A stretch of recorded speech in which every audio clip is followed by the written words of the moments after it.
बिस्मिल्लाहिर्रहमानिर्रहीम, अस्सलाम वालेकुम। A very good morning to all of you नाज़रीन। कैसे हैं आप सब? आप सबको एक और नई सुबह बहुत बहुत मुबारक हो। रमज़ान का बाबरकत महीना है। रब मुझे और आपको इस महीने की रहमतों और बरकतों को समेटने की तौफ़ीक दे और उसके साथ साथ जो है हम ऐसे अमल भी कर सकें कि हम बेहतर ज़िंदगी की तरफ बढ़ सकें। बेहतर ज़िंदगी की ख्वाहिश हर इंसान को होनी चाहिए और हम अपने रब से तौबा की भी दरख्वास्त करते हैं कि जो भी गलतियाँ जानते हुए ना जानते हुए हमसे सरज़द हो गई उनके लिए हम तौबा करते हैं और मुआफ़ी मांगते हैं। आज जिस तरह आप देख रहे हैं सलाम पाकिस्तान लाइव मॉर्निंग शो, सो आज भी कोशिश करेंगे क्योंकि जो महीना है, जो बरकतों का महीना है, इस हवाले से ही रहती है अपने मेहमानों से गुफ्तगू भी। सो आज की जो मेरी मेहमान है वो मेहमान कम दोस्त है मेरी, और माशाल्लाह से बड़ा वक्त हमने स्क्रीन पर भी और ऑफ स्क्रीन भी थोड़ा कम गुजारा है, लेकिन वैसे जो है वो बड़ा अच्छा सा इनसे ताल्लुक़ रहता है। तो आज इनसे जानेंगे कि इनका रमज़ान ये कैसा गुज़र रहा है और उससे पहले जो रमज़ान गुज़रे हैं वो कैसे गुज़रे हैं। हमारे साथ मौजूद है आलिया भाभी। अस्सलाम वालेकुम। वालेकुम अस्सलाम। कैसी हैं आप? अल्लाह का करम है। और जो भी आपने कहा कि मुलाकात, तो जब किसी से दिल मिल जाता है तो उसमें कम मुलाकातें भी काफ़ी होती हैं, क्योंकि मुझे लगता है मिलते रहना चाहिए।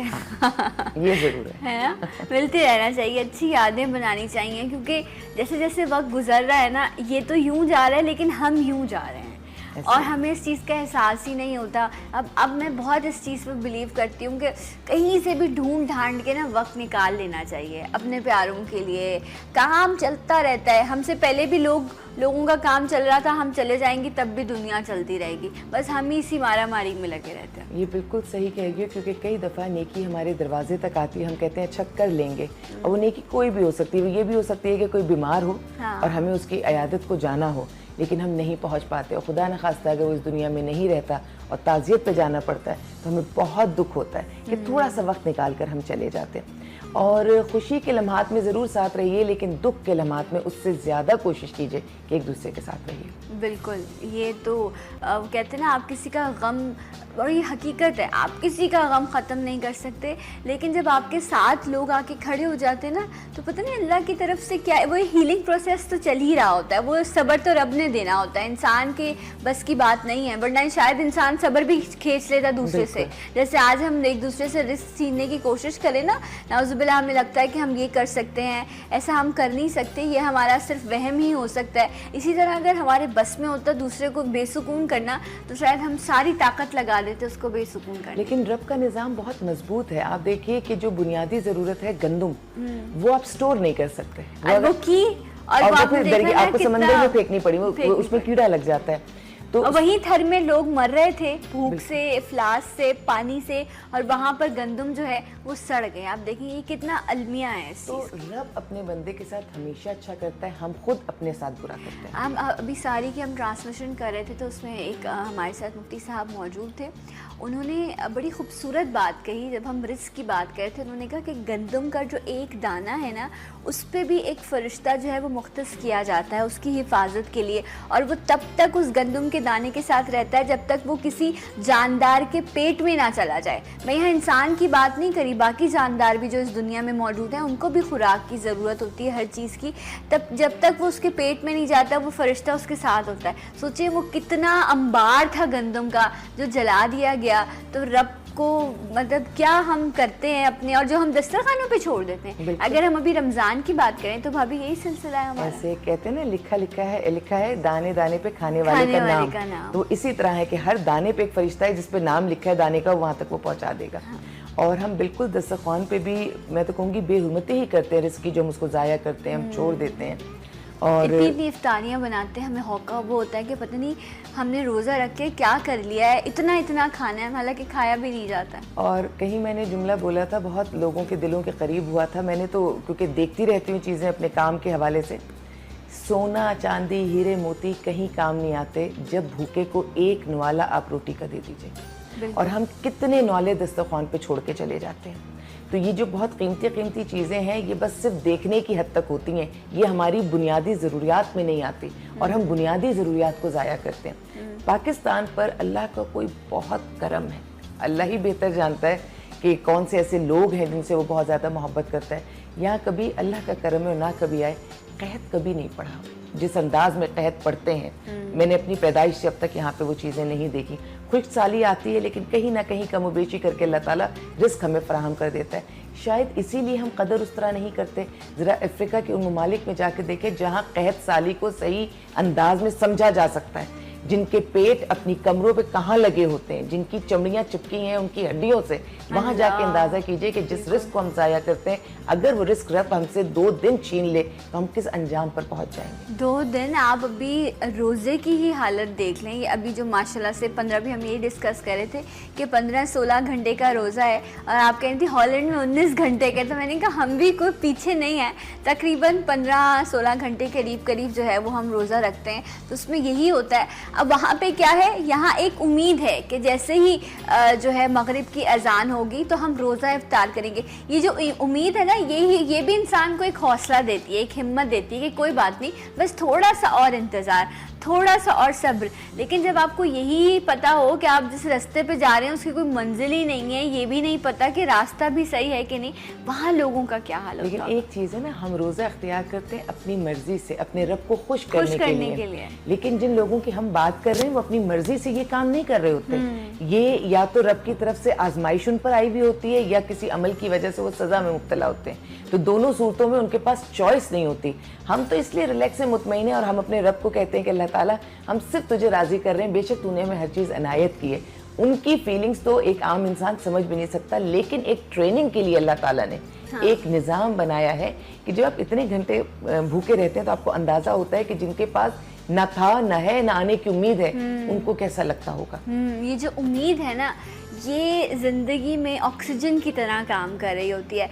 मैं यकीनन मैं बहुत कुछ समझदार इंसान नहीं हूँ, लेकिन थोड़ी बहुत जितनी चीज़ें मैं समझती हूँ भाभी, देखिए अल्लाह का निज़ाम है कि पहले इंसान जिस तरह अल्लाह ने आपको बचपन से फिर आप जवानी की तरफ बढ़ते हैं, उसके बाद फिर आप अपनी एक लाइफ सेट करते हैं, आपकी फैमिली बनती है, उस वक्त आपकी अपनी ज़रूरतें होती हैं, आप अपने फाइनेंशियली अपने आप को सेटअप कर रहे होते हैं, घर बार। फिर जब आपकी औलाद हो जाती है तो आपके मिशंस, आपके गोल्स चेंज हो जाते हैं। ठीक है। अदरवाइज आपके पास कुछ होता ही नहीं है करने के लिए। तो अल्लाह ने इंसान को मसरूफ़ अमल रखा है कि पहले अपनी ज़िंदगी बनाता है वो, और उसके बाद वो जहाँ पर उसको लगता है कि अब मेरी औलाद मेरी ज़िंदगी में आ गई है, वहाँ उसके तमाम मिशन पीछे रह जाते हैं और एक नया मिशन उसके लिए तैयार होता है जो उसको ज़िंदगी में आगे लेकर चलता है। वजह ये है कि अल्लाह ताला इंसान की फितरत जानता है, किसी चीज़ में यकसानियत नहीं। ज़िंदगी वो है जो हर लम्हा बदलती है, वैरायटी रखी है, और ज़िंदगी वो है जो हर लम्हा बदलती है, और हमें बदलते वक्त के साथ अपने आप को बदलना भी चाहिए और तैयार भी रहना चाहिए। लेकिन उसमें भी मेरी सोच ये है कि आप बदलिए, लेकिन कोशिश कीजिए कि बेहतरी की तरफ बदलिए। क्योंकि मैं अगर अपने आप को भी लेती हूँ तो मैं अंदाज़ा करती हूँ कि आज से 10 साल पीछे, 10 साल नहीं 20 साल अगर पीछे जाऊँ, जो बिल्कुल एक वो जवानी वाला वो जो दौर था, उस वक्त की आलिया में और आज की आलिया में ज़मीन आसमान का फ़र्क बेशक होगा। और मैं अल्लाह का करम और अल्लाह की 100 मेहरबानियाँ, करोड़ मेहरबानियाँ कि रब ने मुझे अच्छे डायरेक्शन की तरफ रखा। और उस वक्त मुझे बहुत अकल फहम तो नहीं थी, लेकिन अच्छे बुरे की तमीज़ ज़रूर मेरी माँ ने सिखाई थी, जिस पे मैं रब से जब ज़्यादा नहीं मांगती थी तो इतना बहुत तकरार से मांगती थी कि अल्लाह ताला मुझसे कुछ अच्छा करवा लीजिए, मुझे आप अच्छे की तरफ ले जाइए। बस वो उस वक्त की नौजवानी की इतनी सी दुआ भी, वो कहते हैं ना जवानी की इबादत रब को बहुत ज़्यादा पसंद है। तो ये जवानी के जो बिल्कुल टूटे फूटे जुमले थे, जिसमें अवेयरनेस भी कम थी, जिसमें एक्सपीरियंस भी कम था, जिसमें सिर्फ नेक नियति शामिल थी, वो रब ने सुनी और रब ने कर दिया। तो जो लोग इस वक्त भी प्रोग्राम को देख रहे हैं, ज़िंदगी को लेकर चल रहे हैं, हमें कुछ पता नहीं होता, हम सिर्फ दुआ पे चलते हैं। मैं अगर ज़िंदगी को समझी हूँ तो ज़िंदगी सिर्फ अच्छे अमल और दुआ पर चलती है। ये 2 चीज़ें अगर आपके पास, आपकी जेब में है, तो आप एक बहुत कामयाब इंसान है। दौलत, शोहरत और बहुत सारी चीज़ें ये ज़िंदगी के साथ खुद मिलती जाती हैं जितनी रब ने आपके हिस्से में लिखी होती हैं। लेकिन उसमें भी रब कहता है कि अगर इनके पीछे भागोगे तो मैं तुमसे ये वापस ले सकता हूँ। तुम इनके पीछे नहीं भागोगे, जो हदीस कुदूसी के, तुम अपने आप को मेरे हवाले कर दोगे तो मैं तुम्हें हर वो चीज़ बख्श दूंगा जो तुम चाहते हो। यकीनन। और रब कहता है कि मुझसे मांगो, मेरे ख़जाने में बहुत है देने के लिए। रब को वो अदा पसंद है अपने बंदे की कि जब वो हाथ उठाकर अपने रब के आगे नबी करीम सल्लल्लाहु अलैहि वसल्लम के सदक़े से मांगता है, तो ये चीज़ रब को बहुत पसंद आती है। और क्यों ना मांगे, हम अपने रब से नहीं मांगेंगे तो फिर हम किससे मांगेंगे। ज़रूर अपनी ख्वाहिशों का इजहार करें। और वो जो लोग कहते हैं ना कि मैं थोड़ा सा इस बात से इख्तिलाफ़ करती हूँ। बहुत अच्छी बात है कि आप अपनी चादर के हिसाब से जो है आप दुनिया में चीज़ों को लेकर चलें, लेकिन जब आप रब से मांग रहे हैं फिर आप उसमें क्यों लिमिट रखेंगे? जो आपकी जायज़ ख्वाहिशें हैं, यहाँ ये भी तफरीक बड़ी ज़रूरी है। मांगने में ना दो चीज़ें होती हैं। हाँ। एक जैसे तोहफा देने में दो चीज़ें होती हैं, आप या अपनी हैसियत के मुताबिक देते हैं, दूसरे की हैसियत के मुताबिक देते हैं। तो ये हर इंसान की अपनी सोच होती है। जो रब की शान देखते हुए मांगेगा ना, वो तो कुछ भी मांगेगा और उसको ये यकीन होगा कि उसको इनायत किया जाएगा और रब उसे इनायत करता भी है। ये सोच की बात होती है। अल्लाह ताला दिलों में रहता है, वो हमारी सोच को जानता है। तो ये हमारे मांगने पे है कि हम अपनी हैसियत देख के मांग रहे हैं या हम रब की शान देख के मांग रहे हैं। अच्छा, ये जो तोहफे की आपने बात की ना, मैं हमेशा अपनी मर्जी से तोहफे की बात करती हूँ। सामने वाला अगर जिस लेवल का भी, इसका मतलब ये थोड़ी है कि मैं, एक तो खुलूस है मेरा जो उस चीज़ में शामिल है कि मैंने उसके उस लम्हे को याद रखा, और उस लम्हे को यादगार बनाने के लिए आप किसी के लिए कोई तोहफा ख़रीदते हैं।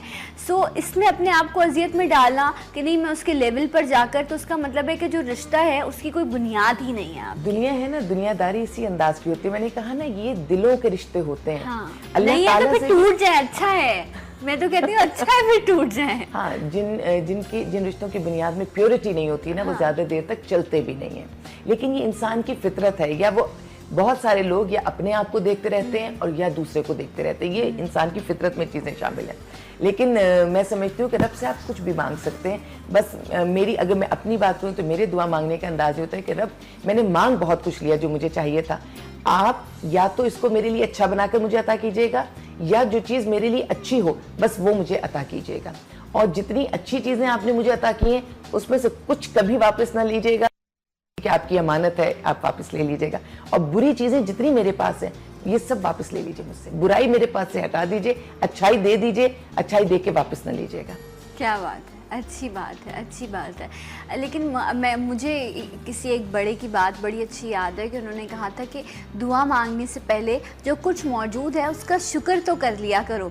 क्या पता उस शुक्र के सदक़े में रब जो आपके दिल में ख्वाहिश हो, क्योंकि मुझे तो लगता है जो हम चाहते हैं वो हमारी ज़बान तक भी नहीं आ पाता।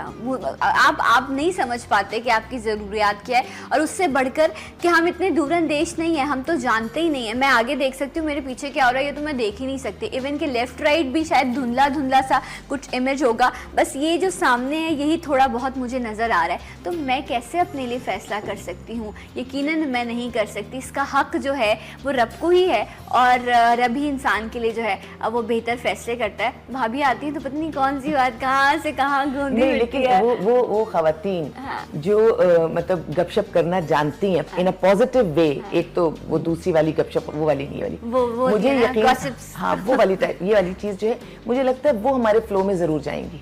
क्योंकि इस किस्म की गुफ्तगू जहाँ भी बैठती हूँ मैं, मेरी एक अपनी महफिल है, वहाँ यही वाली बातें होती हैं और उसमें बहुत कुछ सीखने को मिलता है। कुछ चीज़ें जो मेरे जहन से निकल जाती हैं वो मेरी दोस्त बोलती है, मुझे रीइंफोर्स हो जाती है, कुछ मैं बोलती हूँ उसके पास चली जाती हैं। काम के हवाले से तो बहुत सारी बात, और ये सब भी काम की बात है। ये काम की बात है, आपके अंदर पॉजिटिविटी लेकर आ रही है। अच्छा भाभी, अभी गिफ्ट्स की बात हुई, सालिम भाई आपको गिफ्ट्स देते हैं? नहीं। लास्ट कोई याद हो कभी गिफ्ट दिया हो कोई? बहुत ही पहले जाना पड़ेगा, बहुत ही चले जाते हैं थोड़ा पीछे, अभी टाइम बहुत है हमारे पास। 18-19 साल पीछे जाना पड़ेगा। अच्छा माशाल्लाह, शादी को कितना अर्सा हो गया? 21 साल इंशाल्लाह हो जाएंगे सितंबर में। माशाल्लाह। सो हम कितने साल पीछे चले जाए? 18-19 साल। मतलब शादी के 1 साल 2 साल ऐसा कोई टाइम रहा होगा। क्या दिया था? सारे में खाली बुंदे कुछ चीज मेरे लिए कहते। अच्छा एक और चीज है, सारे को खरीदारी नहीं आती खवातीन की।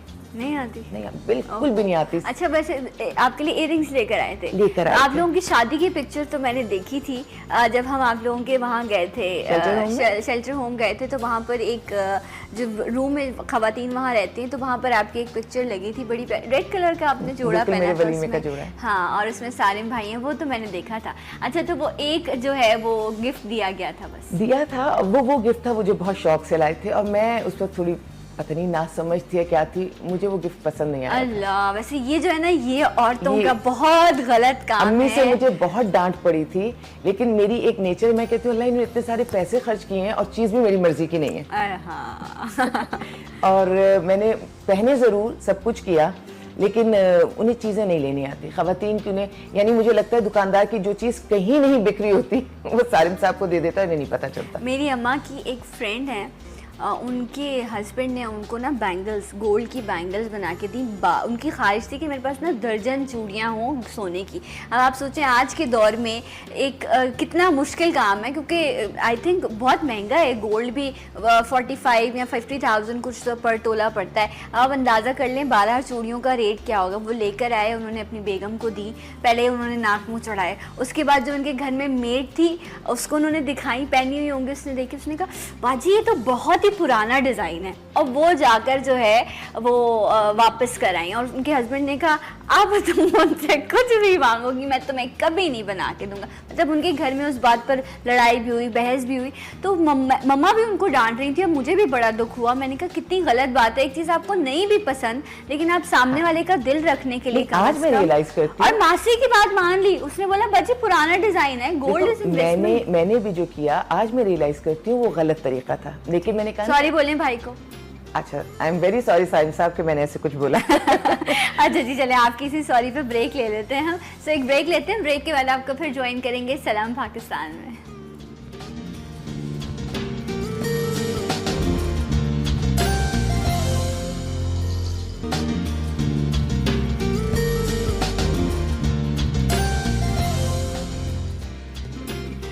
वंस अगेन वेलकम बैक, सलाम पाकिस्तान नाज़रीन, आप सबको खुशामदीद कहते हैं। आलिया भाभी हमारे साथ मौजूद हैं। और ख़वातीन हों और फिर गोल्ड का शौक़ ना हो, ऐसे कैसे हो सकता है भाभी?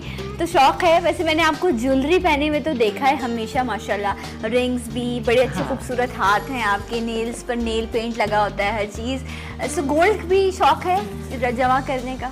जमा करने का शौक नहीं है, पहनने का शौक था किसी ज़माने में। मैंने ये जुमला लफ्ज़ इसलिए इस्तेमाल किया क्योंकि हम स्पेशली कराची वाले जमा कर सकते हैं, पहनने का तो हमें हक ही नहीं है। वो मैंने कहा पहनने का शौक था, पहना नहीं गया तो वो जमा हो गया, जाहिर है कि लेकिन बहुत साल हो गए मैंने गोल्ड का कुछ नहीं खरीदा। अच्छा। हाँ, इसलिए कि जब वो चीज़ बढ़ती ना जाए तो वो मुझे लगता है कि वो ज्यादती है। और एक और बात है कि मैं बहुत हैवी ज्वेलरी पहनती हूँ, मेरी रिंग्स से कुछ डेलिकेट कम होती हैं हैवी, तो अब वो उतनी इस्तात भी फिर इंसान लेकर आए ना कि वो इससे जो गोल्ड के रेट्स जा रहे हैं।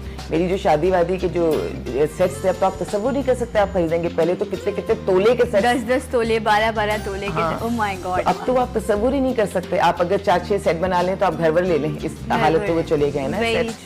तो और फिर ये कि अब जरा जिंदगी का एंगल, सोच का एंगल चेंज हो गया, और अब आर्टिफिशियल भी अच्छा लगता है मुझे, वो पहन के मजा आता है। लेकिन एक बात है, ये वो चीज़ है जो आपकी इन्वेस्टमेंट है, आपकी सेविंग है। मैं बहुत सारी ख़वातीन ऐसी हैं जो शायद लॉन के जोड़ों पे बहुत पैसे खर्च कर देती होंगी। आप देखें 12-12 हज़ार का लॉन का जोड़ा है। अब आप मतलब 1 लाख में आप 10 जोड़े भी नहीं बना सकते, और वहीं आप 1 लाख रुपए में आई थिंक एक अच्छा कोई चेन पेंडेंट आप बना सकते हैं, या कोई और चीज़ बना सकते हैं, या आप गोल्ड का कॉइन ले सकते हैं। ये सिर्फ बात कहने की इसलिए क्योंकि मैंने खुद भी इस चीज़ की प्रैक्टिस एक टाइम पर शुरू की थी, और ये आपकी अच्छी इन्वेस्टमेंट है। एटलीस्ट गोल्ड आपको लॉस नहीं देके जाता। लेकिन ये जरूर जहन में रखिएगा कि जितना गोल्ड जमा करेंगे उसकी ज़कात जहन में जरूर आपको देनी पड़ेगी। और कपड़ों में मैं हमेशा देखती हूँ, मैंने लोगों को बहुत अच्छे कपड़ों में देखा, लेकिन अगर शख्सियत नहीं है तो कपड़ा मजा नहीं देता। और अगर आपकी शख्सियत अच्छी है, आपने चाहे वो सेल का उठाया हुआ या आपने कुछ हल्का करके भी पहना हुआ है, वो आप पर जचता है। और मुकाबले में कभी लिबास ना पहने, लिबास वो पहने जो आपकी शख्सियत के साथ जाता है, तो वो आपको कॉम्प्लीमेंट करता है। बिल्कुल एक स्टाइल बन जाता है ना लोगों का, और फिर वो जब दूसरों को देखे उस स्टाइल को चेंज करते हैं तो अक्सर डिजास्टर भी हो जाता है। इसलिए अपने अपने हिसाब से जो है वो आपको चीज़ें करनी चाहिए। अच्छा, यहाँ आपने सारिम भाई की जो सारी वो बता दी बेचारे ने कि आपको एक आप उनको गिफ्ट्स देती हैं? नहीं, मैंने भी काफी अरसे से नहीं दिया है ना। तो लेकिन मेरी एक प्रॉब्लम है। आपने नहीं बिल्कुल दिया। अच्छा दिया। अभी मैंने कोई 1 महीना पहले उन्हें नाइट सूट लाकर दिया है। अच्छा। उसकी वजह है, सारिम साहब को आप गिफ्ट नहीं दे सकते, वो क्यों? इतने सादा इंसान है कि उनके पास कोई वैरायटी नहीं है। अच्छा, उस दिन वो आए भी थे हमारे पास सारी ट्रांसमिशन में, तो मैं यही सोच रही थी कि मैं सारिम भाई आज जो हमारे पास आए हुए थे सुबह, मतलब ये आज की हमने सारी की है, उसमें सारिम भाई हमारे साथ मौजूद थे। तो वाइट जोड़ा पहनते हैं हमेशा, कॉटन का, सारिम भाई। तो मैं ये सोच रही थी कि ये तो फेस्टिवल का माहौल है, कुछ रंग लेकर आए, लेकिन मेरे अंदर जुर्रत नहीं हुई बोलने की सारिम भाई को। सारिम इंतहाई सादा है, मैं बताऊं, उनके पास सिर्फ 2 पेयर है शूज के। अच्छा। एक वो है जो वो कैजुअल पहनते हैं, दूसरा भी मैंने लेके रखा हुआ है। तो खुदा के लिए जब किसी अच्छी जगह जाएंगे तो हम बदल के जाएंगे, बट उसका भी टाइम नहीं मिलता या उनका ख्याल उन्हें नहीं होता, वो ऑफिस से चले जाते हैं तो वैसे ही चले जाते हैं। कपड़े उनके 2 नहीं हैं, कपड़े उनके 20, 25, 30 जोड़े हैं। हैं सारे ड्राई क्लीनर पर भाभी देकर आती है। और बहुत डांट खाती हूँ मैं। कोई ये समझता है ये कपड़े पहनना बहुत आसान काम है, ये बहुत मुश्किल काम है, क्योंकि व्हाइट कलर का एक थान का भी जो कपड़ा है उसका रंग आगे पीछे हो जाता है। अच्छा, और अगर इस पर स्टेन आ जाता है तो कोई आपके पास टिप है व्हाइट कपड़े? मेरी शामत होती है, जबकि स्टेन सालिम साहब ने खुद लगाया होता है। तो वो वैसे तो ड्राई क्लीनर ही साफ कर देता होगा, लेकिन अगर आपके पास है कोई टिप है व्हाइट कलर के या इस तरह के लाइट कलर के कपड़ों पर अगर दाग लग जाए तो कैसे साफ किया? मैं बताऊं, सारिम वैसे तो बहुत अच्छे, बहुत क्या कहना चाहिए, तमीज तरीके से कपड़े पहनते हैं, लेकिन जो धब्बा वो लगा कर लाते हैं ना, वो ग्रीस का ये ऐसा है, वो किसी टिप से नहीं जाता। और मेरा ड्राई क्लीनर कहता है भाभी प्लीज तजर्बा ना किया कीजिए, जो हालत में आप ला दें, क्योंकि हम कभी जो वो पाउडर डिफरेंट चीजें डालते हैं ना, उससे कपड़ा खराब होता है। क्योंकि एक आध दफा मैंने ऐसा किया तो उसने कहा अब ये कपड़ा धुल के भी साफ नहीं होगा केमिकल से, क्योंकि जो चीज थी उस पर दाग पक्का हो गया। कुछ उसने कलर्स का मुझे बताया था कि उस तरह के लाइट कलर्स हो तो आप पाउडर का काम कर सकते हैं, अदरवाइज ये कार्रवाई ना कीजिए। अच्छा, व्हाइट पे तो बिल्कुल ही ना करें। बिल्कुल ना करें। और मैं जो नाइट सूट की बात कर रही हूँ, मैं सारिम को हर तरह की टी शर्ट पहनाती हूँ, इवन ऑरेंज टी शर्ट भी पहनाती हूँ, क्योंकि मेरा दिल चाहता है कि मैं उन्हें उन कलर्स में देखूं। ओके। तो अगर कभी उन्हें कोई उसमें देखेगा तो रॉयल ब्लू, ऑरेंज और अगर पिंक है, मुझे जो कलर मेरा दिल चाहता है। और बहुत शुक्रिया सारिम साहब का कि वो उसमें कोई हील हुज्जत नहीं करते, वो उसको बड़े शौक से पहनते हैं। ये तो अच्छी बात है कि अपनी और बहुत खूबसूरत आदमी है, रंगों में बहुत अच्छे लगते हैं। ये देखिए, ये है ना अच्छी बेगम। देखिए आपने जो है वो हस्बैंड की तारीफें करिए, माशाल्लाह माशाल्लाह। रब आप लोगों की मोहब्बत ऐसे ही कायम रखे और ऐसे ही आप लोगों का साथ भी रहे, और जो आप लोग काम कर रहे हैं उसकी तो कोई मिसाल ही नहीं मिलती माशाल्लाह। और वो कहते हैं ना कि अक्सर मर्द जो बाहर जाकर काम कर रहे होते हैं, और वो भी ख़ास तौर पर इस तरह का काम जिसमें ना आपको दिन का पता है ना आपको रात का पता है, तो आपकी फैमिली जो है वो इग्नोर हो रही होती है या अवॉइड हो रही होती है। लेकिन आप सोचें वो काम कितना खूबसूरत होगा जिसमें वो घर ही बन गया हो, और आप भी उसमें, जब घर की औरत भी उसमें शामिल हो गए हो, तो यकीनन बच्चों का भी थोड़ा बहुत इंटरेस्ट रहता होगा। पूरा, थोड़ा बहुत नहीं, बच्चों का बहुत इंटरेस्ट होता है, क्योंकि वो हमारे से वही बातें सुनते हैं और हमारे साथ फेस्टिवल्स पे वहीं जा रहे होते हैं। ईद है, बकरीद है, वो हमारी वहीं गुजर रही होती है। मैं चांद रात पे वहीं होती हूँ। मेरी बेटी मेरे साथ, बेटी तो बहुत ज्यादा मेरे साथ होती है शेल्टर होम में, तो वो भी तैयार हो भी रही होती है, तैयार कर भी रही होती है। फिर ईदी का सबसे ज्यादा इंतजार घर के बाद शेल्टर होम में हमारा हो रहा होता है कि हम वहाँ जाएंगे, हम ईदी बांटेंगे। फिर ईदी भी बड़े एक प्यारे अंदाज में बांटी जाती है कि रेट्स बनते हैं बड़ों के छोटों के, फिर वो तय किए जा रहे हो, तब जितना अच्छा जो बार्गेन कर ले। अच्छा। हाँ, जैसे जो हम जाएंगे तो बातचीत होगी कि अच्छा हम इतने पे राजी नहीं होंगे, जैसे घर में नहीं बच्चों को मनाते उस तरह से हम शेल्टर होम पे उन्हें मनाएंगे। फिर एक बड़ों का रेट ईदी में भी बार्गेनिंग होती है ना। अच्छा, मैंने कभी नहीं किया करो, बड़ों से लिया करो। जैसे बड़ों ने अगर लेट सपोज के आपको 500 दे दिए, आप कह रहे नहीं 500 में तो मैं राजी नहीं हो रही, मुझे तो 1000 ही चाहिए, तो हो सकता है 1000 ना मिले, 700 800 कहीं जाके बात बन जाए। वो बार्गेनिंग इस तरह होती है कि रूठने मनाने का जो एक मजा होता है। अच्छा। कि मुझे ये नहीं चाहिए, मुझे इतना चाहिए। वो दिन ऐसा होता है कि बड़े चाहते हैं कि सबको खुश करें। हाँ। देने वाला हाथ हमेशा जबरदस्त हाथ होता है। अच्छा, क्योंकि मैं खुद भी बड़ी हूँ तो मुझे हमेशा देनी पड़ती है, हमेशा देनी पड़ती है। लेकिन अच्छी बात है, अल्हम्दुलिल्लाह, मैं बहुत खुश होती हूँ। चांद रात वाले दिन ही मैं अच्छे से एनवेलप्स लेकर आती हूँ, खुद बनाती हूँ मोहब्बत के साथ, क्योंकि देना तो है। अब आप वो ऊपरे दिल से देंगे तो आप नेकी भी नहीं कमा सकेंगे। मुझे लगता है ये जो आप गिफ्ट दे रहे होते हैं ना, ये भी एक नेकी है। आपने किसी के चेहरे पर मुस्कुराहट दी, और मुझे कोई अगर 100 रुपीज़ भी देते ना वो ईदी के उसमें, सो आई एम हैप्पी। मैं कभी बार्गेनिंग किसी से नहीं मांग सकती। हाँ, मैं भी नहीं मांगती। मैं तो सारिम साहब से भी नहीं मांग सकती, मेरा बहुत बड़ा इशू है। बल्कि जब महीने का खर्चा मांगना होता है तो हमेशा कहती आप अकाउंट नंबर दे दिया करें, बोला करें। पूरी जिंदगी फिर उसमें पैसे नहीं आएंगे, क्योंकि सारिम साहब को मेरे मुंह से ये चीज अच्छी लगती है कि मैं उनसे मांगूं बार बार। अच्छा। उन्हें पसंद है और मुझे पसंद नहीं है, लेकिन मुझे मजबूरन बहुत दफा मांगना पड़ता है। और मैं तो कभी भी नहीं कह सकती, जैसे आपने कहा ना 100 रुपए क्या, कोई मुझे 10 रुपए भी हाथ पर रख दे, बल्कि मुझे अपनी सास से लेना, अपनी माँ से लेना बहुत अच्छा लगता था।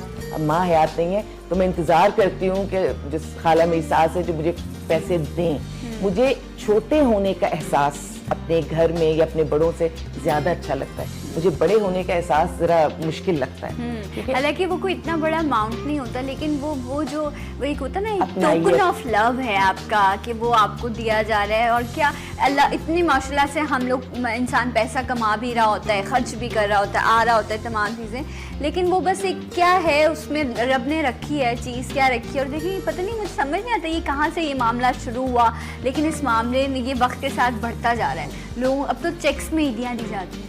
लेकिन मुझे ये लगता है कि जितना पास्ट है उस तरह की चीजें होगी उसमें वो मजा नहीं है। जैसे अब मैसेज वगैरह आ जाते हैं, नोट्स, हाँ नहीं, इवन जो कार्ड्स वगैरह भी खत्म हो गए, ईद कार्ड्स खत्म हो गए, लेकिन मुझे लगता है कि जो उसमें एक मजा था ना, कागज की तो अपनी एक खुशबू भी होती है, तो वो जो उसकी वो लज्जत है वो खत्म होती जा रही है। अब ये चीजें मॉडर्न तो हो रही हैं लेकिन अपनी लज्जत हो रही है। मुझे इसमें अब मैं कह नहीं सकती, हो सकता है सुनने वाले को लगे कि ये एक पुरानी कोई सोच है, लेकिन मेरे वक्तों के लोग उन चीज़ों को मिस करते हैं। नहीं तो ये कोई बहुत पुरानी बात नहीं है। आप मेरे ख्याल से 8 साल 10 साल पीछे चले जाएं, हमें याद है हमने अपने स्कूल लाइफ में खुद भी कार्ड्स बनाए अपने हाथ, जो बहुत ही आपका बेस्ट फ्रेंड होता था उसके लिए आप खास तौर पर अपने हाथ से कार्ड बनाते थे, और फिर उसमें फिर शेर ढूंढना, डब्बे में डब्बा, डब्बे में केक, दोस्त हमारा लाखों में एक, और ऐसा मतलब सब ईद कार्ड्स पे अलग अलग आपको शेर लिखना है। आप अपनी आपकी हैंड राइटिंग होती थी उसके ऊपर, आपके सिग्नेचर्स होते थे, आपके अल्फाज होते थे अपने, लेकिन और वो सबके लिए अलग अलग होते थे। उसमें आपकी मोहब्बत का पैमाना भी जांचा जा सकता था कि आपने किसके लिए क्या लिखा है। अब तो एक मैसेज आता है और आप अपने मतलब अपने जो कजन्स हैं, फर्स्ट कजन से लेकर आपका जो ऑफिस का कलीग है, सबको आप एक ही लाइन में और वो मैसेज भेजें। और एक चीज नोट करो कि अब हम किसी को ना टाइम नहीं दे पाते और टाइम देने को तैयार नहीं है, और जिंदगी में जो सबसे कीमती चीज है वो वक्त ही है। आप जिसको वक्त देते हैं ना, उससे आप सबसे ज्यादा मोहब्बत करते हैं। मैं यहाँ पे काम करती हूँ। बिल्कुल सही है। तो वक्त सबसे कीमती चीज है, और आप जिसको ये देते हैं ना कीमती चीज, दरअसल आप उससे बहुत ज्यादा मोहब्बत करते हैं। और ये जो पहले जमाने में, आप पहले जमाने का वही 10 साल पहले की हम बात कर रहे हैं, जब हम शेर ढूंढते तो आप सोचें जितनी देर आप उस इंसान के लिए शेर ढूंढ रहे हैं, आपके दिमाग में वो घूम रहा है। शेर याद है आपको ऐसे जैसे मैंने सुनाया डब्बे में डब्बा, जो आपने अपने कार्ड्स पे लिखा हो अपने फ्रेंड्स के लिए, दोस्तों के लिए? अब याद नहीं, बहुत पुरानी बात है। अब तो मुझे लोग शेल्टर पे इतने प्यारे कार्ड्स मिलते हैं मुझे, हाँ, और इतनी अच्छी बनाते हैं, मुझे वहाँ हाथ से बने हुए सारे कार्ड्स मिलते हैं। अच्छा, और अब मैं भाभी एक और भी चीज़ है, अब आप अगर मार्केट्स में चले जाएं तो आपको ना वो जो पोस्ट कार्ड्स, वो जो कहा जाता है, जितने भी हमारे पड़ोसी मुल्क के जो एक्टर्स हैं उनकी तस्वीरों वाले कार्ड्स मिल रहे होते हैं। यार हमारा अपना होली फेस्टिवल है ये, लोग कैसे, बल्कि इवन जो माँ बाप हैं वो क्यों दिलाते हैं बच्चों को, बड़े चीप प्राइस में वो मिल रहे होते हैं और तमाम तस्वीरें उनकी। अच्छा, उसमें हमारी पाकिस्तानी भी किसी आपको आर्टिस्ट की पिक्चर नहीं मिलेगी, तो उनके हीरो हीरोइंस की आप पिक्चर। देखो, मुझे इस चीज़ से भी बहुत तकलीफ होती है, चाहे फिल्म इंडस्ट्री है, वो एक पूरी इंडस्ट्री है, हम उसको भी नहीं सपोर्ट करते। मुझे बहुत तकलीफ होती है जब हम अपनी चीज़ों को सपोर्ट नहीं करते। मैं तो अगर बिल बोर्ड्स पे कहीं पे भी मैं उन लोगों के चेहरे देखती हूँ तो मुझे ज़ाती तौर पे अच्छा नहीं लग रहा होता। मैं कहती हूँ कि हमारे पास अच्छे चेहरे नहीं हैं, हमें उस तरह प्रमोट नहीं कर रहे होते, बल्कि वहाँ से कोई चक्कर लगाकर आ जाता है, तो कुछ ना कहीं से कोई केस बना देते हैं। जी, केस बना देते हैं, लेकिन हम उससे मुतासिर हो जाते हैं। जो हमारे मुल्क से बाहर नहीं जाता और वो एक अच्छा आर्टिस्ट है तो अच्छा आर्टिस्ट है, भले उस पर बाहर की या बराबर की छाप ना लगे, तब भी वो अच्छा आर्टिस्ट है। पता नहीं क्यों अपने टैलेंट से मुतासिर नहीं होते। कौन सी अच्छी शक्ल है जो पाकिस्तान में मौजूद नहीं है? एक से एक हसीन शक्ल भी है, शख्सियत।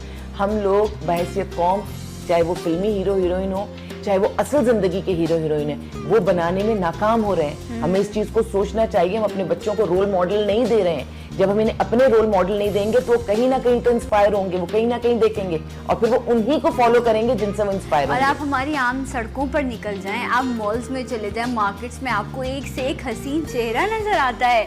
बल्कि कहते हैं वही जिस हम अपने पड़ोसी मुल्क की बात करें, रब वहाँ के लोगों को सलामत रखे, उनको सलामती दे, उनको अकल दे, शऊर दे, उनके दिलों से दुश्मनी कदूरतें ख़त्म करे इस माह मुबारक के सदक़े में।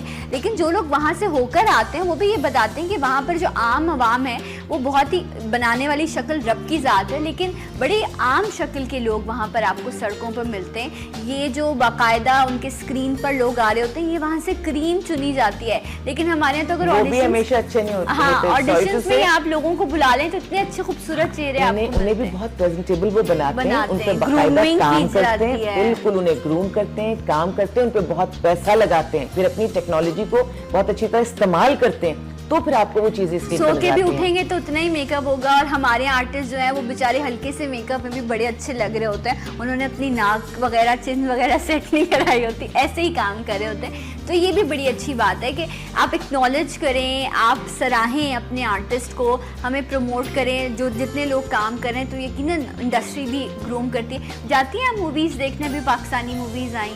नहीं, इत्तेफाक जाती नहीं हूँ। निदा यासिर की एक मूवी आई थी, तो वो जब बहुत मोहब्बत से कोई बुलाता है तो उसकी मूवी ज़रूर हमने जाके देखी थी, निदा यासिर की। मैं और साइंस साहब दोनों ही गए थे, लेकिन एक तो सारिम साहब बिल्कुल नहीं देखते, और मुझे कभी किसी ज़माने में अगर शौक रहा हो तो वो भी बहुत पुरानी बातें हो गई, बहुत पुरानी।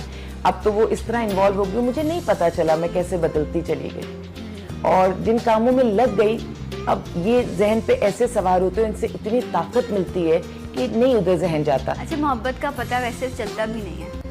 हाँ, मोहब्बत, अब वही मोहब्बत अच्छी होती है जिसका पता ना चले। बिल्कुल बिल्कुल, क्योंकि ये भी तो मोहब्बत ही है ना। वो सो कॉल्ड हम वो उसी एक रिलेशनशिप को क्यों मोहब्बत में नापते हैं या परखते हैं। जिस चीज़ में आप इन्वॉल्व हो जाएं और आप अपने रास्ते को छोड़कर, मतलब जिस भी आप इंडिविजुअल लेवल पर अपने लिए कोशिशें कर रहे होते हैं, आप उससे जो है वो एक टर्न लेकर, यू टर्न लेकर आप किसी और तरफ चले जाएं और आपको पता भी ना लगे। वरना जब आप तब्दीली करते हैं तो एक झटका भी आता है। हाँ। जब वो महसूस ना हो, इसका मतलब है कि आप यहीं आना चाहते थे, ये तो आप कहीं और थे। हाँ, बिल्कुल ऐसे ही है। और मुझे अब मेरे जहन में सारा वक्त अपने शेल्टर के लोग घूमते हैं और मुझे याद रहते हैं बिल्कुल मेरे घर के बच्चों की तरह। वो जो एक खातून थी वहाँ पर जिनसे हम मिले थे, जिनके बेटे एक बड़े अच्छे इदारे में हैं, और उन्होंने उनकी आई थिंक मंजर इमरानी की वालिदा जो है, जी जी जी वो जी, है मेरे पास। वो भी आपके पास अब भी मेरे पास हैं, और वो तो मेरा बड़ा कीमती सरमाया है।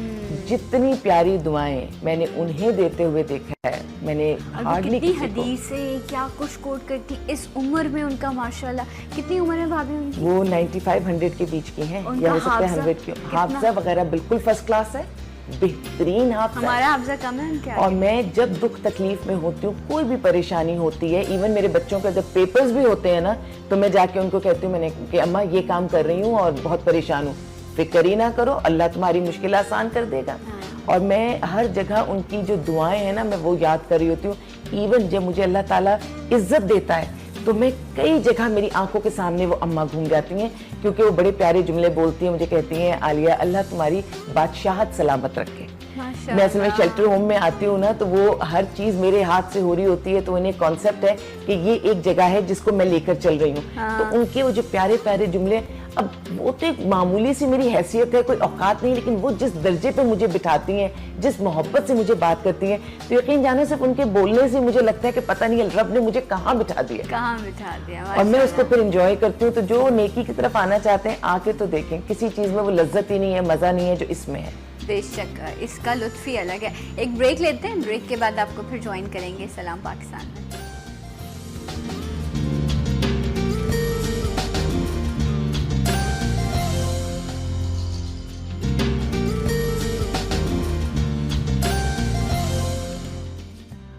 एक बार फिर से आप सबको सलाम पाकिस्तान में खुशामदीद कहते हैं। आलिया भाभी हमारे साथ मौजूद हैं और मुख्तलिफ अंदाज में जो है आज आलिया भाभी से बातें हो रही हैं, और इंसान से क्या सोचता है, इंसान क्या महसूस करता है और वो क्या जी रहा होता है, इनमें अक्सर बड़ा फ़र्क हो रहा होता है। जो हम जी रहे होते हैं ना, वो हम महसूस नहीं कर रहे होते, और जो हम महसूस करते हैं उसका अक्सर हमें मौका ही नहीं मिलता कि हम उसे जी सकें। तो यहाँ बड़ा अजीब सा मामला बन जाता है इंसान का। भाभी, ये इस मामले को आप कैसे, ये जो हो रहा है ये मेरे अंदर से हो और ये भी खुश हो और ये तमाम मामलात भी अच्छे चलें, ये हो सकता है, मुमकिन है? फिर हम वक्त की बात करें कि हम दूसरों को नहीं, अगर नोट करो तो हम अपने आप को भी वक्त नहीं देते, हम अपने आप को एक्सप्लोर नहीं करते, हम बहुत तेज़ी में रहते हैं। दिन में नमाज बेहतरीन टाइम है। नमाज, जब हम नमाज पढ़ते हैं, स्पेशली जब हम फजर की नमाज़ पढ़ते हैं, इशा की नमाज़ पढ़ते हैं, तो वो बहुत पुरसुकून टाइम होता है जिसमें हम मेंटली रिलैक्स हो जाते हैं और हम अपने आप को थोड़ा सा टाइम देते हैं। फिर जिस वक्त हम दुआ के लिए हाथ उठाते हैं तो हम सोच रहे होते हैं कि क्या क्या कमी हमारे पास है और क्या क्या अल्लाह ने इजाफा दिया हुआ है। वही कि कहानी शुक्र से शुरू करते हैं, शुक्र अदा करके फिर हम रब से पूछते हैं कि अब हमें क्या क्या चाहिए और आप हमें इनायत करें। उस वक्त हम अपने बारे में सोचते हैं। लेकिन जब हमने नमाजें भी छोड़ दी, हमने अपने आप को टाइम देना छोड़ दिया, तो हमें पता ही नहीं चलता कि क्या है और क्या चाहिए। वो वक्त अपने आप को दें। एक चीज़ और, चाहे आप फ्लैट में भी रहते हैं, चाहे आपकी कोई एक छोटी सी खिड़की भी खुलती है, वो खिड़की जो आपको आसमान दिखाती है, उस खिड़की के पास ज़रूर बैठा कीजिए। अच्छा। और उस, पता नहीं, मैं तो अपने हवाले से देखें बात कर रही हूँ, तो जिस चीज़ से मुझे सुकून मिलता है, उस खिड़की से जब आसमान आप देखते हैं, क्योंकि मुझे इतना मालूम है कि आसमान बहुत सुकून देता है आपको, तो जब आप उस खिड़की से बैठ के आसमान देखेंगे तो आपको लगेगा आपका कोई कनेक्शन बन रहा है, और उस वक्त आप बहुत सारी चीजें सोचेंगे। आसमान बहुत वसी होता है, जैसे समंदर को देखने से सुकून मिलता है ना, कि कोई एंड नहीं है, लामहदूद। इसी तरह आसमान लामहदूद है। जब आप आसमान देखते हैं तो आपकी सोचें लामहदूद हो जाती हैं और उन लामहदूद सोचों में आप अपने आप को एक्सप्लोर करते हैं। True. ये छोटे छोटे टाइम है, थेरेपी टाइप चीजें हैं, लेकिन इनसे फर्क पड़ता है। अगर आप इन्हें अपनी जिंदगी में लाएंगे आप देखिए बहुत चेंज अच्छा आएगा। और ये भी एक कहा जाता है तहकीक के मुताबिक कि जब आप अपने आप को ये सो कॉल्ड मी टाइम दे रहे हो ना, तो आप कोशिश करें कि आप किसी एक स्क्वायर बॉक्स में, मतलब एक रूम में ना हो, आप अपने आप को खुली फ़िज़ा में रखें। आप किसी ऐसी जगह जाएं जहां ग्रीनरी हो, समंदर किनारे चले जाएं, जिस तरह भाभी ने कहा कि खुला आसमान हो। ये तमाम चीज़ें भी आपको हेल्प कर रही होती हैं आपकी सोच को, क्योंकि ये जो आपके न्यूरॉन्स हैं ना, ये माइक्रो सेकेंड्स में चीज़ों को तब्दील कर रहे होते हैं और इनकी तादाद भी लामहदूद है जिस तरह ये लोग काम करते हैं। तो फिर इसलिए आपको थोड़ा थोड़ा अपने आप को वक्त जो है वो देना चाहिए। लेकिन कुछ लोग अपने आप को वक्त इसलिए भी नहीं देते क्योंकि उनके अंदर की जब आवाज़ें उठती हैं ना, तो फिर जो है वो बगावत भी हो जाती है। नहीं, मैं हमेशा कहती हूँ, मुझे ऐसा लगता है कि गुनाह करना ज्यादा मुश्किल काम है। हाँ। क्योंकि आपके अंदर का इंसान फिर आपको जीने नहीं देता, आपका ज़मीर आपको जीने नहीं देता। अगर आपने गुनाह करना है तो सबसे पहले तो आपको अपने आप को मारना पड़ता है, आपके अपने इंसान होने को मारना पड़ता है, अपनी उस बेसिक चीज को मानना पड़ता है जो रब ने आपके अंदर लोग कर लेते हैं भाभी, करते आसानी कुछ से। नहीं होते। मैं आपको एक बात बता दूं, मैंने बहुत पैसे वालों को बहुत करीब से देखा है। या तो रब ने ही उनको किसी आजमाइश में डाल दिया और नहीं डाला तो आप जाकर देखेंगे वो खुद ही अंदर से आजमाइश में मुब्तला होते हैं। अच्छा, ये जो हम बात करें ना, जो अभी आपने बात कही कि बुराई को करने के लिए पहले अपनी इंसानियत को, अपने इंसान होने के उसको जो एहसास है ना, उसको आपको मारना पड़ता है। मैं बड़ी तकलीफ़ से ये बात जो है कि इंशाल्लाह मैं सारी ट्रांसमिशन में अपने उलमाए कराम के सामने भी ज़रूर रखूँगी। अभी भाभी आई हैं तो मैं चाहूँगी इस पर ये भी कमेंट करें कि भी रमज़ान के शुरू में ही हमने वो एक हादसा देखा जिसमें एक 17-18 साल की लड़की को घर बुलाया गया और उसे जला दिया गया कि उसने अपनी पसंद की शादी की थी। अभी कल आई थिंक मैं न्यूज़ में सुन रही थी कि एक और किसी पाकिस्तान में किसी शहर में जो है एक भाई ने अपनी बहन का सर कुचल कर जो है वो उसको कत्ल कर दिया। तब अभी हम मेरे ख्याल से पहला अशरा भी नहीं गुजरा, कुछ रोज़े गुजरे हैं और इन रोज़ों में मैं 2 ऐसे ये आपको बता रही हूँ इंसिडेंट्स जो रिपोर्ट किए गए हैं। मतलब भाभी ये क्या हम रोज़ बात करते हैं कि अखलाक की बात करो, अच्छी बात करो, मोहब्बत से देखो। इस माह मुबारक तो शैतान बांध दिया जाता है। ये कौन से इंसान है, ये क्या काम कर रहे हैं? वही वाली बात है, इंसान नहीं है, पहले अपने आप को मारते हैं फिर ये काम करते हैं। और इसमें मैं ये कहूँगी कि ये जो माफ़ी का एक सिलसिला है ना हमारे यहाँ के, अपना कत्ल करता है फिर दूसरा उससे माफ़ी करवा देता है, ये सिलसिला ख़त्म होना चाहिए। जब किसी बच्ची को जलाया जा रहा है, तेज़ाब फेंका जा रहा है, या बच्ची क्या किसी के ऊपर भी जब इस किस्म का कोई तशद्दुद हो रहा है तो स्टेट को चाहिए कि उस केस को वो ऑन करेगा, उसमें माफ़ीनामा नहीं होगा। इस केस में भी यही हुआ, ये जो मैं आपको बता रही हूँ कि सर जो है वो, अच्छा पहला जो केस था उसमें तो बड़ी ही शर्म से, मेरे पास तो अल्फाज नहीं होते कहने के लिए कि माँ ने खुद जलाया था उस बच्ची को और उसके बाद माँ बिल्कुल शर्मिंदा नहीं थी। माँ कह रही थी कि हाँ मैंने क्या, होता ना एक चीज़ आप कहो कि या अल्लाह ये मैंने क्या कर दिया, मुझसे क्या गज़ब हो गया, ये ज़मीन क्यों नहीं फटी, आसमान ने क्यों नहीं निगल लिया मुझे, कुछ नहीं था। वो बहुत मुतमईन थी खातून। और अभी ये जो मैं सुन रही थी कि इसमें भी वो भाई, ये जो गैरत है, तो मुझे यही समझ नहीं आती ये चीज़ क्या होती है, ये बेटियों पर ही आके क्यों जागती है। गैरत ये नहीं है कि आप अपनी बेटी के साथ इस तरह का सलूक करें और लोगों में उसका नाम लिया जाए, इस तरह उसका जनाजा उठाया जाए, इतनी अजियत में वो मारी जाए। उसके बाद कह रहे, और ख़ानदान क्या कह रहा था, कोई बात नहीं, थोड़ी सी सज़ा मिलेगी, भुगत के बेटा हमारा वापस आ जाएगा। बात वही है ना कि सिर्फ जिसने गुनाह किया है वो गुनाहगार नहीं है, आसपास के लोग भी उसको सज़ा नहीं दे रहे ना। सज़ा बहुत तरह की हो सकती है, सोशल बाइकआउट भी एक बहुत बड़ी सज़ा होती है, लेकिन क्योंकि आसपास लोग भी उस चीज़ को लाइट लेते हैं तो उसको तक़वियत मिलती है। जब तक सज़ा और जज़ा का कॉन्सेप्ट नहीं होता इंसान कभी बेहतरी की तरफ नहीं आता। रब जैसी ज़ात ने भी इंसान को सज़ा से डराया है। रब ने भी कहा है कि अगर गलत करोगे तो तुम्हें सज़ा मिलेगी, अच्छा करोगे तो जज़ा मिलेगी। तो हमें इस दुनिया में भी इस कॉन्सेप्ट को रखना पड़ेगा। अच्छा करने वाले को अप्रिशिएट करेंगे और बुरा करने वाले को हम उसकी सज़ा देंगे। हमारे यहाँ क्योंकि कानून की बालादस्ती नहीं है, जुराइम सारे मुल्क मतलब पूरी दुनिया में होते हैं जुराइम, लेकिन वहाँ सज़ाएँ मिलती हैं। हमारे पास क्योंकि जुराइम की सज़ाएँ नहीं होती हैं, इसलिए लोग बहुत जिसका जो दिल चाहता है काम करते हैं। लेकिन इस पर तो हमने बहुत कोई स्ट्रॉन्ग एक्शन लेना पड़ेगा, क्योंकि आप देखें दिनों के फ़र्क से जो है वो बेटियों के साथ इस तरह का हो रहा है सलूक, ये कोई अच्छी बात है। और जब हम इस पे कोई एक्शन नहीं लेते तो ऐसे लोगों को जो है वो हिम्मत मिलती है, उनको हौसला मिलता है। मैं जिस वक्त शेल्टर होम को देखती हूँ, इस शेल्टर होम को अगर आज से 25 साल पहले शुरू हुआ था, 4-5 लोग रहते थे, आज यहाँ पे सिर्फ एक शेल्टर होम में 150 बंदा है, रेंटल प्लेसेस अलग हैं, बढ़ता ही चला जा रहा है सारा सिलसिला। तो मैं पहले यही सोचती थी कि शायद शेल्टर होम्स बनेंगे या बूढ़ों के लिए मैं शेल्टर होम्स बनाऊंगी तो मैं लोगों को ऑप्शन दूंगी कि अपने माँ बाप को छोड़ सकें। लेकिन इतना माशरा बिगड़ गया कि जब मैंने सड़कों से उठाया है माओ को, जब मैंने मस्जिदों की सीढ़ियों से उठाया है, पार्क के बेंचेस से उठाया है, मैंने माओ को लेकर शेल्टर होम में आई हूँ, तो मुझे एक अंदाज़ा हो गया कि शेल्टर होम इन लोगों को चाहिए ही चाहिए। अगर मैं ये सोचूंगी कि मैंने घरों में रखूँ तो घर वाले उन्हें नहीं रख रहे, वो निकाल देंगे। इस वक्त मेरा शेल्टर होम फुली पैक्ड है। लास्ट ईयर भी हम बात कर रहे थे इसकी एक्सटेंशन की अच्छा ज़रूरत है। जो लोग इस वक्त देख रहे हैं और इस बात को समझ रहे हैं वो सारे ट्रस्ट में आ सकते हैं, सारे शेल्टर होम में आ सकते हैं, आके देखें और इस बात को रियलाइज़ करें।